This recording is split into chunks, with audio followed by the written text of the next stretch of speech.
आणि आता पावसासंदर्भात बातमी आहे। राज्यात आज मुसळधार पावसाचा अंदाज आहे। मुंबईसह ठाणे, रायगड आणि पालघरला रेड अलर्ट जारी करण्यात आलाय। तर आज मुंबईत मुसळधार पाऊस पडणार आहे। अत्यावश्यक असेल तरच घराबाहेर पडण्याचं प्रशासनाचं आवाहन आहे। मुंबईसह ठाणे, रायगड आणि पालघरला आज अतिमुसळधार पावसाचा रेड अलर्ट जारी आहे। मुंबईत सकाळपासून पाऊस पडत असून सखल भागात पाणी साचण्याची शक्यता आहे। तर मुसळधार पावसाचा इशारानंतर पालिका आणि प्रशासनाकडून यंत्रणांना सतर्क राहण्याचे निर्देश देण्यात आले।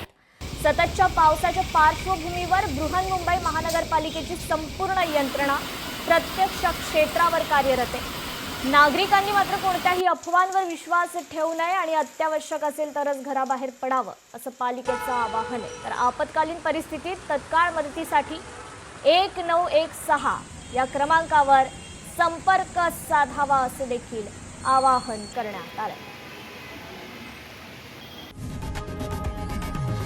लोकशाही मराठी ऐका, पहा, जागरूक रहा।